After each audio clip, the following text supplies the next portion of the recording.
오늘은 이제 사사기 1장 22절에서 32절 말씀까지 말씀하겠습니다. 22절에서는 요셉 족속도 베델을 치러 올라가니, 요셉 족속은 에브라임과 므낫세를 같이 말하죠. 에브라임과 므낫세 족속을 말합니다. 이제 베델을 치러 올라갔더니, 이 베델이라는 곳은 옛날 이름은 루스입니다. 루스. 이 루스의 26절에 그래서 그 사람이 헷 사람의 땅에 가서 성읍을 건축하고 그 이름을 루스로 하였더니 오늘날까지 그곳이 이름이더라. 루스가 원래 그 베델이란 이름이에요. 그런데 이 베델이라는 것은 베트라는 게 집이에요. 집. 그래서 엘은 하나님. 그래서 베델 그것은 하나님의 집. 이렇게 표현할 수가 있겠죠. 이것은 이제 예루살렘의 북쪽에 한 16km 정도 지점에 있는 게 베델인데, 이 베델은 원래 그 베냐민 지파에 속해 있던 게 베델이에요. 그래서 여러분 지도를 한번 상상을 해보시면 아래쪽은 유다, 그 다음에 위쪽은 에브라임 지파인데 그 사이에 베냐민 지파가 끼어 있었죠. 그래서 지난번에 제가 설교할 때 강성한 지파 두 개 사이에 완충 역할을 하게 끼어 있었다. 그게 바로 베냐민 지파인데, 그 베냐민 지파의 맨 끝에 그 베델이 있어요. 그래서 이 베델은 이제 그 베냐민 지파의 끝에 있고, 그러니까 또 요셉 지파하고도 경계선에 이제 있게 된 것이죠. 그러니까 이 베델에 그 가나안 족속이 많으니까 그 요셉 지파들도, 그러니까 에브라임 지파도 상당히 걸리적거리는 게 분명하거든요. 그래서 베냐민 지파는 힘이 약하기 때문에 요셉 지파가 직접 베델에 있는 가나안 사람들을 척결하러 일을 하는 것입니다. 그래서 이제 그게 22절입니다. 요셉 족속도 베델을 치러 올라가니 여호와께서 그와 함께 하시니라. 요셉 족속이 베델을 정탐케 하였는데 그 성읍의 본 이름은 루스라. 이렇게 했잖아요. 이 24절 보니까 탐정이 그 성읍에서 한 사람이 나온 것을 보고 이르되 청하노니 이 성읍의 입구를 우리에게 가르치라. 그래야 너를 선대하리라 하며, 24절에 보면은 꼭 어때요? 여리고를 칠 때 기생 라합을 생각나게 하죠. 기생 라합을 생각나게 합니다. 그래서 이제 이 탐정이 한 사람에게 하고, 그 다음에 너가 잘 알려주면은 선대하겠다. 이 선대하겠다라는 게 바로 자비를 베푸겠다. 히브리 말로 헤세드. 내가 너희를 헤세드 하겠다. 그러니까 25절 그 사람이 성읍의 입구를 가르친지라. 이에 칼날과 그 성읍을 쳤으되 오직 그 사람과 그 가족을 놓아 보내매. 그러니까 이제 여기서 보면은 이스라엘 정탐꾼이 라합을 그랬듯이 선대에서 약속을 철저히 딱 지키는 걸 볼 수가 있습니다. 약속을 지키는 것이죠. 그래서 이스라엘 사람들은 언약은 지킨다라는 이제 개념을 분명히 보여주고 있었던 것입니다. 그래서 이제 그 사람들을 살려줬어요. 그랬더니 26절에 그 사람이 헷사람의 땅에 가서 성읍을 건축하고 그 이름을 루스로 하였더니 오늘날까지 그곳의 이름이더라. 그러니까 지금 이 사람들, 이 성읍에 있던 사람은, 이 베델 성읍에 있던 사람은 이미 이스라엘 백성들의 강력함에 대해서 소문을 듣고 있었던 거죠. 그러니까 이스라엘 백성들의 소문을 듣고 있으니까 라합이랑 똑같은 거예요. 그러니까 성에서 나온 이 사람을 보고 정탐꾼이 입구를 알려달라. 왜 여기서 입구가 뭐냐면 성정문은 아닙니다. 성정문은 정탐꾼이 들어갈 수가 없기 때문에 어디 이제 비밀 통로 같은데 그런 데를 발견해 달라는 것이죠. 입구를 성정문으로 들어갈 수가 없으니까.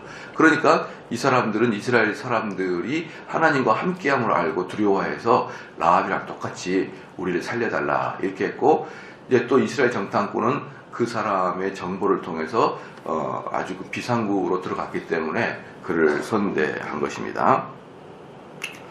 자, 그래서 이제 25절에 그 사람과 그 가족을 놓아 보내매, 맨 마지막에 보니까 그 가족을 놓아 보냈다. 이렇게 했고, 26절에, 27절에,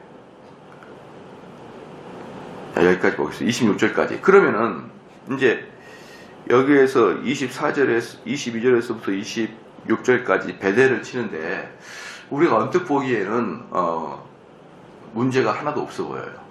문제가 하나도 없어 보이는데, 몇 가지를 문제를 지적하겠습니다. 제가 지난번에 말씀을 드렸듯이, 사사기서는 하나님이 다 버리라고 하는 것을 다 버리지 못하고 계속 명령을 어느 정도만 수행했다고 제가 말씀드렸죠. 완벽하게 명령을 수행한 게 아니라 항상 어느 정도 가서 타협을 하네. 타협을. 완벽하게 쓸어버리지 못합니다. 그럼 여기서도 뭐가 문제냐 그러면 정탐꾼을 탐정을 보내 24절에 탐정을 보낸 거. 23절에 요셉 족속이 베델을 정탐케 하였는데 그 성읍에 본 이름은 루스라. 탐정이 그러니까 탐정을 보낸 게 문제예요. 왜 여기서 탐정을 보낸 게 문제냐 그러면 여리고 성을 칠 때는 하나님이 탐정을 보내라 그랬고 그렇지 않습니까? 그 다음에 지금은요 탐정 이름을 보내는 게 아니고 무조건 뭐예요? 정복하는 겁니다. 정복하는 거. 그러니까 여러분들이 신앙생활 할 때 아주 조심해야 될 게 뭐냐 그러면 정형화 되는 것을 조심해야 돼요. 정형화. 이렇게 하는 것이다. 이렇게 하는 게 없어요.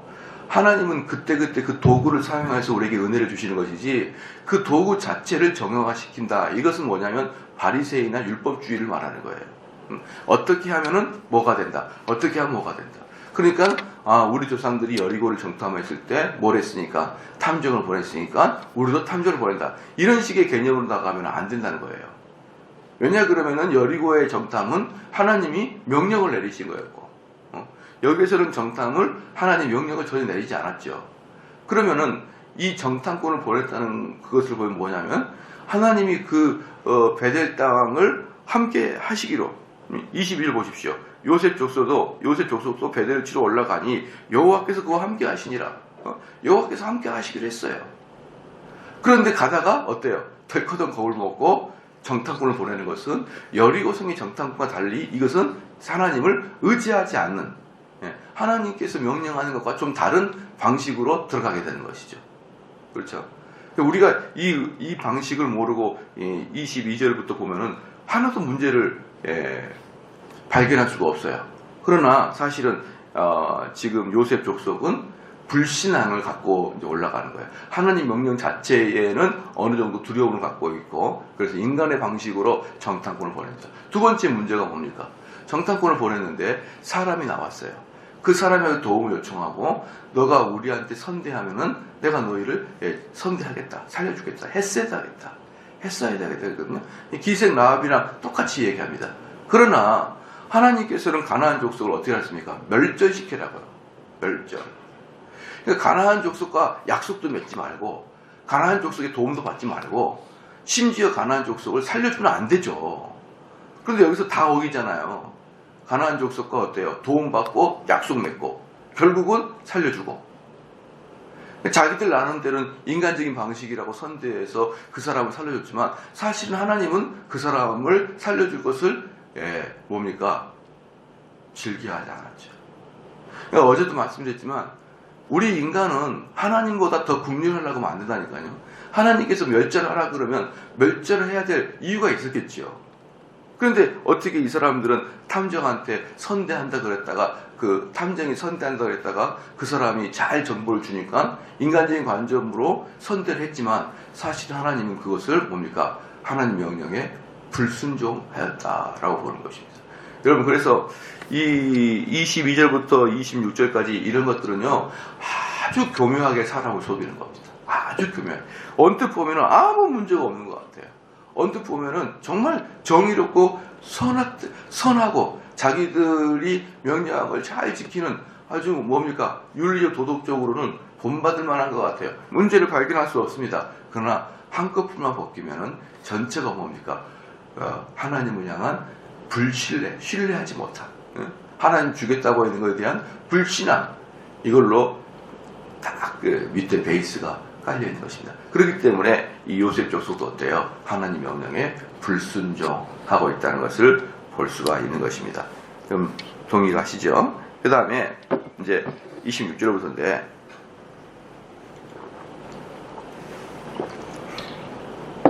이것은 그 사람이 헷 사람의 땅에 가서 성읍을 건축하고, 헷 족속이라고 하죠. 이 사람들을 뭡니까?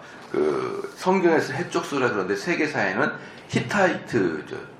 히타이트족이라고 하는데, 이 사람들은 아주 강성한 사람들이었습니다. 강성한 사람이었고, 이미 창세기 시대 때부터 족장 시대 때부터 헷 족속이 나와요. 헷 족속은 헤브론과 부엘세바 지역에 정착했던 그런 사람들이 헷 족속입니다. 헷 족속이었고, 그 다음에 이 헷 족속에게 아브라함이 땅을 사요. 막벨라굴을 사는 게 바로 헷 족속이었습니다. 거기다가 사라를 매장을 했습니다. 그래서 이 헷 족속은 사실 뭡니까? 고대 때부터 창세기 아브라함 때부터 아주 큰 국가로, 큰 도시로 존재했던 그런 도시였습니다. 그 다음에 27절에 보니까 므낫세가 베스안과 그 향리의 거민과 다하낫과 그 향리의 거민과 돌과 그 향리의 거민과 이블르함과 그 향리의 거민과 무기또와 그 향리의 거민을 쫓아내지 못하며 가나안 사람이 결심하고 그 땅에 거하였더니, 이거 뭡니까? 한 절에서 가장 많은 그 족속들을 나열하면서 그 땅을 점령하지 못하였더니 라는 걸 보여준 거예요. 그 땅을 지금까지는 뭐 한 절에 한 족속만 나왔는데, 여기서는 몇 가지의 족속을 놔두고, 또 재밌는 게 뭐냐 그러면 27절 후반부에 가나안 사람이 결심하고 그 땅에 거해야 돼. 그러니까 가나안 사람들이 아예 작정하고 그 땅에 거해야 돼. 그 전에는 이 27절 전에는요 뭐였냐 그러면 이스라엘 사람들이 점령하고, 그리고 그 가나안 사람들을 죽이지 않고 그냥 살려둔 거예요. 근데 27절은 뭐냐면은 가나안 사람들이 강성하고 이스라엘 사람들이 약한 거예요. 27절에는. 그러니까 여기서 뭐냐면 가나안 사람들이 아예 작정하고 가나안 사람들이 주도적으로 그 땅에 거하니, 이 뜻입니다. 그리고 오히려 이스라엘 족속들은 뭡니까? 힘이 없이 그냥 뒤로 물러선 거예요. 그런데 언제까지? 이스라엘이 강성한 후에야 가나안 사람의 사역을 시켰고 다 쫓아내지 아니하였더라. 28절에 보니까 지금 어때요? 가나안 사람들이 그 강성하고 이스라엘 사람들이 약해. 그런데 이제 이스라엘 사람들이 강해졌을 때 비로소 그 가나안 사람 같이 있었던 사람들을 뭐 하는 겁니까? 종으로 사용합니다. 종으로. 그렇죠. 종으로 사용. 왜? 시간이 지나면 점점 온 천지가 이스라엘 사람이고, 그 성읍 하나하나는 어떻습니까? 가나안 사람들이 더 강성할지라도 시간이 지나면 이스라엘 사람들이 강성해질 수밖에 없는 것이죠.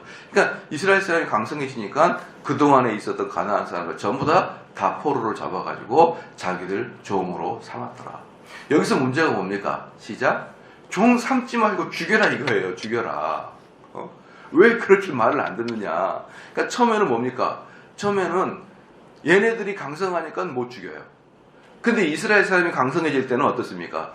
잔머리를 쓰면서 얘네들 죽이는 것보다 내 종으로 데리고 있는 게 훨씬 유익하죠. 안 그러겠습니까? 그리고 오랫동안 같이 살았으면은 정이 들어서 또 못 죽이는 거예요. 정이 들어서 못 죽입니다. 그러니까 처음부터 죽였어야 됩니다. 처음부터 죽였어야 되는데 처음에는 강성하다가 못 죽였고, 나중엔 정들었다고 못 죽이고, 나중에는 내 종으로 삼겠어 내 편을 하고 못 죽이고, 이래저래 변명은 많아요. 그러나 결론은 못 죽이는 겁니다. 못 죽이는 거예요. 이 보면은 예배 시간에 보면은 그럴 일들이 많습니다. 어떤 사람은 집이 멀다고 중간에 빠지고, 어떤 사람은 바쁜 일이 있어서 빠지고, 뭐 여러 가지 이유로 그 모임과 예배에 빠진 사람들이 있는데요. 결론은 예배에 빠지는 거예요. 그러니까 저는 신앙생활 열심히 잘 하시다가 어떤 이유로든지 자꾸 예배에 빠지는 거에 대해서는 저는 상당히 우려를 표합니다. 근데 그 사람들은 목사님, 제가 마음은 교회에 가 있고 마음은 예배를 드리고 싶은데 내가 지금 상황이 아주 어려운 상황입니다 라고 말은 하지만, 그래서 그렇죠, 일리가 있어요. 근데 어떤 사람은 교회에 나오기 싫어서 귀찮아서 안 나와요. 일리가 있습니다. 그런데 앞에 말한 사람들은 교회에 가고자 하는 마음이 있지만 여건이 안 되는 거고, 뒤에 있는 사람은 교회에 가고 싶지 않은 마음이고, 그럼에도 불구하고 둘 다 교회를 안 나오는 건 똑같아요. 저는 그래서 경계를 합니다. 둘 다 하나님 말씀에서 멀어지는 것은 똑같습니다. 여러분 마찬가지로 가나안 사람이 강해서 못 죽이고, 친해져서 못 죽이고, 내가 종으로 사용하면 더 효과적이기 때문에 못 죽이고, 여러 가지 마음이 있겠지만 결과는 하나님 말씀에 불순종입니다. 그래서 27절에는 아예 작심하고 성경에 그냥 얼마나 많은 족속들을 막 다 넣어놓고, 이 사람들은 아예 우리가 접근도 못했다. 그들을 아예 우리가 쳐 죽이려고 마음도 못 먹었다. 그것을 보여주고 있는 것입니다. 28절에 이스라엘이 강성한 후에야 가나안 사람에게 사역을 시켰고 다 쫓아내지 아니하였더라. 이거 뭡니까? 계속적으로 하나님 말씀의 불순종을 보여주고 있는 거예요. 이래저래 가나안 사람을 계속 살려주죠.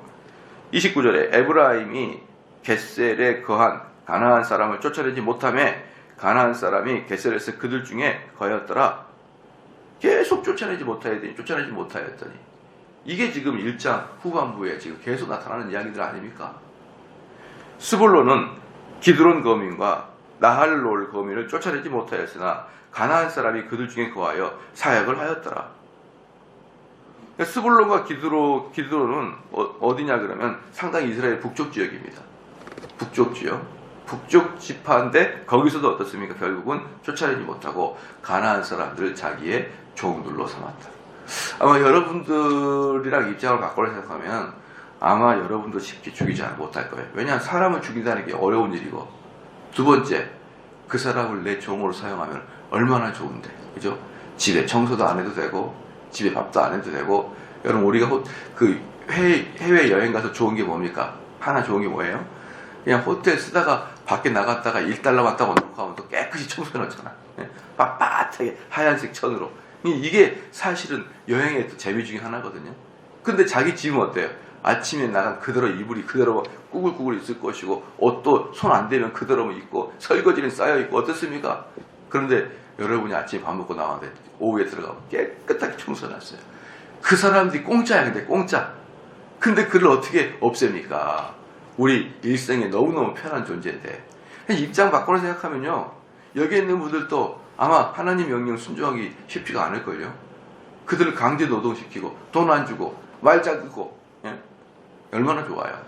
그런데다가 대를 이어서 계속 종을 하고, 올해 몇 년만 내 종이 된다 그러면 내 눈빛만 봐도 이 종이 내가 뭘 원하는지 알고 다 알아서 해주고. 아마 저라 그래도 죽이기 쉽지가 않을 거예요. 그러니까 우리는 사사기를 보면서 이 사사기 나쁜 놈들, 이스라엘 그 어리석은 사람들, 그게 아니에요. 저나 여러분이나 다를 바가 뭐가 있어요. 오히려 잘 보면요, 이스라엘 사람들은요, 고집스럽게 옛날 전통과 하나님 말씀을 지키려고 노력한 게 이스라엘 사람이죠. 우리는 한국 사람 어때요? 고집스럽게 편리를 추구하는 게 한국 사람이에요. 고집스럽게.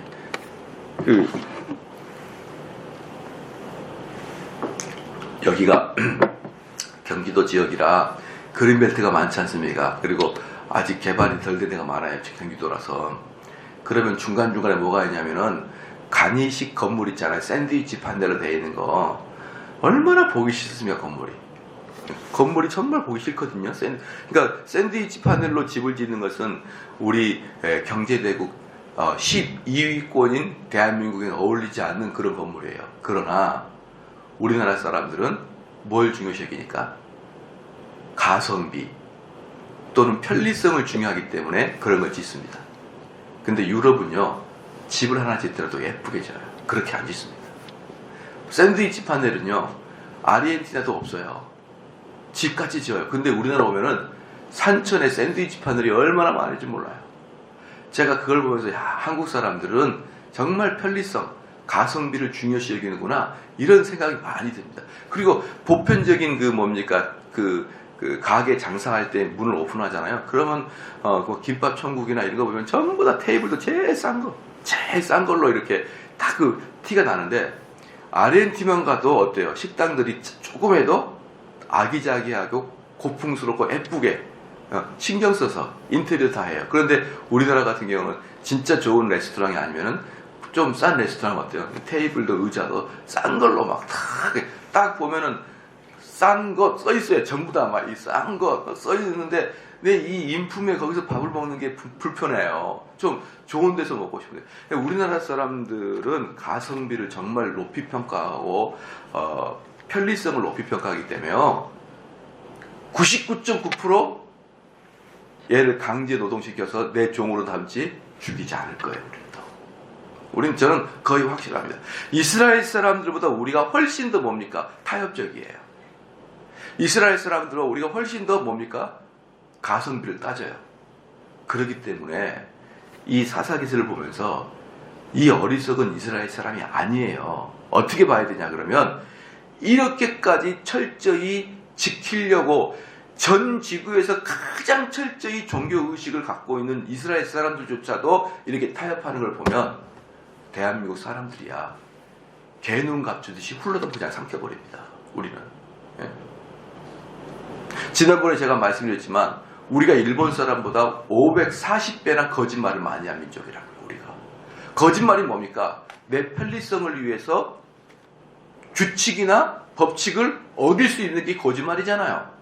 그럼 하나님께서 우리에게 이렇게 요구했으면은 우리 민족성들은 이것을 거절하고 거부할 수 있는 그 DNA가 엄청나게 강합니다. 그렇기 때문에 사사기를 보면은 어떡합니까? 일본 사람보다 더 뭡니까? 규칙적이고 더 그 뭡니까? 말씀대로 그 원리대로 따라가려고 하는 이스라엘 사람조차도 하나님 명령에 불순종한다 그러면 하물며 우리 같은 민족들은 정말 위험한 민족이다. 저는 그렇게 봅니다. 정말 민족입니다. 그래서 30절에 보면서 여러분이 그런 생각을 좀 하시 바랍니다. 이스라엘 나쁜 사람 이렇게만 보면 안 된다. 정말 우리는 이 사람들에 비하면은 바람처럼 그렇게 신속하게 우리는 하나님 말씀을 거절할 것이다.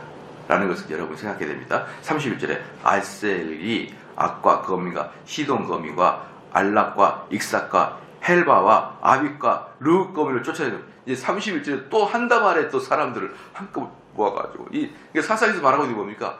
하나하나 말하기 귀찮다 이 말이에요. 하나하나 그냥 다 붙이고 그 핵심 뭐예요? 거민을 쫓아내지 못하고 32절에 그 땅 거민 가나안 사람 가운데 거하였더니 저 보십시오. 32절은 더 기가 막힙니다. 뭐라고요? 가나안 땅에 거하였더니 이렇게 하는 거예요. 예, 가나안 사람들이 이스라엘 사람들 속에서 포위가 됐더니가 아니고 가나안 사람들 속에 거하였더니 이게 이제 완전히 이제 개판이 되는 것이죠. 완전히 그 땅 거민 가나안 사람에게 거하였더니 이는 쫓아내지 못하였더라. 야, 여러분 이게 보십시오. 이 사사기서 지금 1장부터 하는 말들이 뭡니까? 쫓아내지 못하였다. 그런데 그게 1장 뒤로 가면 갈수록 어때요? 더 많이, 더 강력하게, 더 엄두도 못하게 쫓아내지 못하였다. 이러면서 1장이 끝나가는 겁니다. 1장이 끝나가요. 그래서 아까도 말씀했지만 아이고 어리석은 이스라엘 백성들 그렇게 말할 수 있는 우리는 자격이 안 된다. 우리는 진직. 아이고 이 사람들 전부 다 종으로 삼아야지. 그리고 또 뭡니까 아마 결혼 못한 사람들 우리로 뭐 시골에 가면은 어때요? 결혼 못 해가지고 나이가 50인데 총각이에요. 총각. 제가 우리 노예 어떤 그 노예 저기 경기도 여기 가까운데 여러분 그린벨트 안에 있는 교회들 아주 시골 교회 같이 생겼잖아요. 거기 갔어요. 거기 갔는데 거기 노예 모임에서 갔는데 노예 모임 중간에 그 교회 중창팀이나 이런 사람이 나와서 찬양도 하고 그러거든요. 그런데 그 목사님이 하더라고. 우리 자기 교회 청년부 회장인데 요 트럼펫인가 뭔가를 부는 그런 해줬어요. 청년부 회장이 나오는데 나이가 57세야. 아니 무슨 청년부 회장이 내 역대 본 청년부 회장 중에 제일 고령이셔야. 그래서 57세 청년부 회장이 나와서 막 부르는데 왜 청년부 회장이냐? 결혼을 안 했으니까. 결혼을 안 해가지고 청년부 회장인데 또 거기 청년부들은 전반적으로 나이가 많아요. 다 57세 청년부 회장은 난생 처음 보네요. 목사보다 더 많아요. 목사들은 거의 40대 50대 초반인데 청년부 회장이라고 겸손하게 부르는데 어르신이 딱 나와서 부르는데, 그런 분들이 시골에서 장가 못 가는 사람 수두룩하잖아요. 그죠? 그럼 그런 분들 누구한테 장가 갑니까? 동남아 여성들하고 장가 가죠. 동남아 여성들하고. 그래서 참 보면 정말 깜짝 놀래요. 뭐냐면 동남아 여성들은 특별히 또 나이가 어려 보여요. 등치도 작고. 그런데다가 동남아 여성 자매들이 결혼 시장에 한국 남자랑 결혼하러 나온다. 그럼 22, 23이에요. 어려 보이는 데다가 등치도 작은 데다가 진짜 어려요. 그런데 그 옆에 신랑은 시골에서 50대 중반이야. 무슨 아버지 딸도 아니고 할아버지 딸같이, 할아버지 손자같이 이렇게 나타나가지고 결혼한 사람이 많아요. 그러나 그 남자 입장이 어때요? 평생 총각으로 죽을 수 있었는데 어떻게 하나님께서 우리나라를 부국 강성 대국으로 만들어가지고 아유 이렇게 젊은 동남아 여성이랑 결혼하니까 할렐루야 아멘하고 꿀떡꿀떡 하면서 시집가고 장가가지 않겠습니까? 어떻게 50대 중반이 되고 60대 가는데 장가를 보낼 수 있는 아주 절호의 찬스가 있는데 왜 안 가겠냐 이 말이에요. 그럼 이스라엘 사람들한테는 장가 다 갔겠냐고요. 그들도 이스라엘 여성들과 결혼하지 못한 좀 그런 노후된 사람이 있었을 거 아니에요. 그럼 그 사람들은 그 여성들을 다 죽입니까? 아니죠. 자기 아내로도 삼고 자기 집안의 청소부로도 삼고, 그렇게 저렇게 편리성과 이렇게 따져보면은 사실은 가나안 민족을 진멸하는 것은 거의 불가능한 일들이죠. 불가능해요. 한번 입장을 하고 생각해 보십시오. 그래서 결국은 전부 다 하나님 말씀을 거절해 버립니다. 그래서 이렇게까지 인간은 타락이 순식간이냐? 저는 이런 생각을 많이 해봅니다. 여러분도 항상 신앙생활 할 때 내 마음을 자고하지 마십시오. 저나 여러분이나 죄 짓기 정말 쉽습니다. 죄라 그래서 적극적인 죄가 아니라 하나님 말씀에 순종하지 못해내는 것부터가 죄의 시작이지 않습니까? 우리가 얼마나 그런데 익숙합니까? 그래서 항상 하나님 말씀을 대할 때는 겸손하고 겸허하고 자기를 돌아보는 관점의 신앙생활 하시기를 주의로 축원합니다.